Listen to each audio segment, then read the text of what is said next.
I've been married to Stephanie for almost 20 years now, and if I had to put my life on the line, I'd bet she was so in tune with me that she could pick me out of a crowd of men, even if she was blindfolded. We had something of a psychic ability when it came to each other. Each of us always knew what the other was thinking, and we always seemed to be able to sense when the other was around. I am a traveling salesman and am usually on the road 2 weeks out of every 3. Steph has been the executive secretary of a manufacturing firm since our 2 children were old enough to start school. Because of my profession and the many separations it caused, Steph and I had a fantastic personal life. She was always so happy to see me come home, and I was always so happy to be around her that we never reached the point in our marriage where sex became ho-ho-ho. It didn't bother anyone that Steph loved sex and always wanted to experiment and try new things. She would pick up an issue of Cosmopolitan and read an article about 10 ways to pleasure her man, and if any of those ways included sex, she just had to try it. She got her hands on a copy of the Kama Sutra a couple years ago, and we are still trying out different positions. She said we'd all still be fucking when we reached 80. Then a series of events occurred that would undoubtedly change my marriage and my life. I was on the 4th day of a 7-day trip to the Northeast when I got a call from my boss telling me I needed to rush home.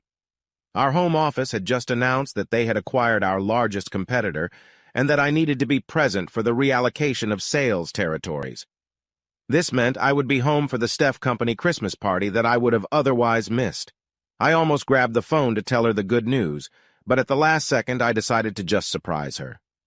Just 5 hours before my boss's phone call, I had been working with a customer demonstrating a new line of adhesives. One of the tubes burst under pressure, and some of the glue got on my hair and beard.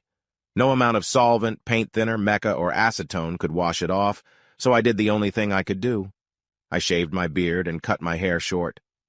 When the call from my boss rang and I realized I could make it to Steph's party, I decided to play a little prank on her. Steph had never seen me without a beard, and she had never seen me with hair that wasn't long 70s hippie style, although I had shortened it a bit as I got older. I had a beard when I met her, and I'd never shaved it off. I decided to make a few more changes, show up at her party, wait until I could catch her under the mistletoe, and then kiss her passionately. She wouldn't know who I was until our lips met, and no one else there would know it was me either. I smiled, thinking of the rumors that would creep in when her co-workers saw her infatuated with a strange man. I went to the men's store and bought a new suit and tie so I could be dressed in clothes Steph had never seen before. I stopped by the drugstore and bought a pair of weak reading glasses, and then packed up my things and headed to the airport. When my flight landed, I went to the office and spent the day working with Harry on a reorganization plan. At 6:30, I headed home, confident that Steph would follow her usual habit of bringing a change of clothes to work and that she would go to the party from work. She would also get a hotel room for the night so she wouldn't drive home intoxicated. I took precautions and called home when I was 2 blocks away, but there was no answer. Just in case, I drove by the house looking for signs of life and parked further down the street. I went back to the house and looked in the window on the side of the garage, but her car wasn't there. So I went back and got my car and pulled into the driveway. I showered, shaved, and put on my new clothes and my weak glass glasses, and as I looked at myself in the mirror, I wondered how long it would take Steph to recognize me. Given what we had with psychics, I half expected her to know about me as soon as I walked through the door. I hoped she wouldn't.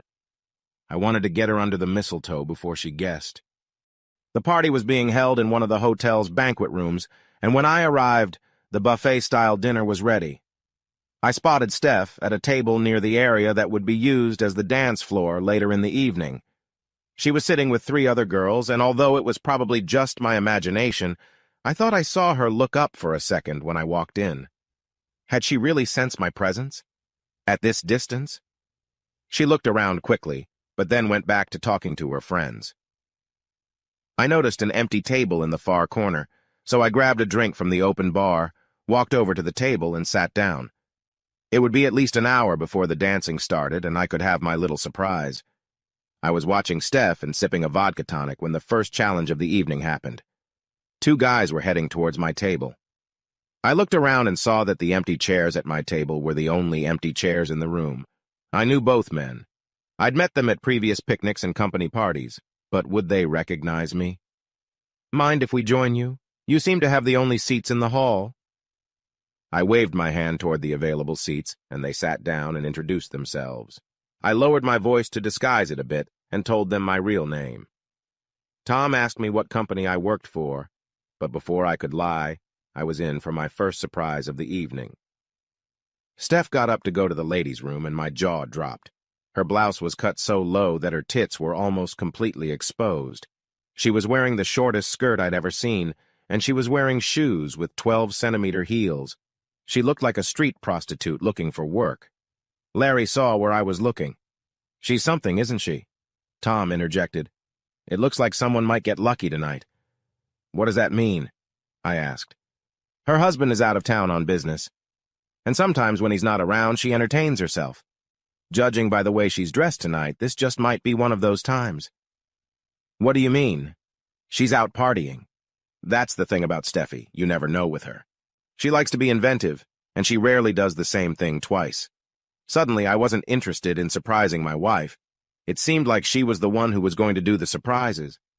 This year, they were using a DJ and records instead of a live band, and I watched almost every guy there dance with Steph at least once. About an hour into the dance, I saw a guy hand something to Steph, and then I watched as she secured it in her hair. It was a big sprig of mistletoe. He led her out onto the dance floor, and then they kissed. It wasn't just a light kiss on the cheek. It was a long, hot, passionate kiss, and I saw the guy's hands slide down to Steph's ass and pull her to him. Then the guys started to get involved, and the kisses stayed hot and passionate, and there wasn't a part of Steph's body that wasn't being groped, and Steph did nothing, not a single thing, to fight them off. Tom and Larry both got up to dance with her. Tom was dancing with her when the DJ announced a short break. Tom headed back to our table with Steph in tow. I braced myself for a confrontation, but when we were introduced, all she did was look at me strangely and ask, "Have we met?" In my changed voice, I said we hadn't. "Weird. I have a strong feeling that I know you." I just shrugged, got up and went to pour myself another drink. When I got back to the table, Steph and Tom were kissing, and Larry had his hand up her skirt. Tom and Steph broke the kiss when I sat down, and Steph turned to me and asked, "Are you sure we've never met?" "Positive." Just then, the DJ played the music again, and Steph looked at me and asked, "Are you going to ask me to dance?" "Sorry, I don't dance. Sore knees." "That's a shame," she said, and leaned over to me. "I wouldn't want you to be the only one here who hasn't kissed me under the mistletoe." She kissed me, and her tongue penetrated my mouth. I waited a second, then returned the favor.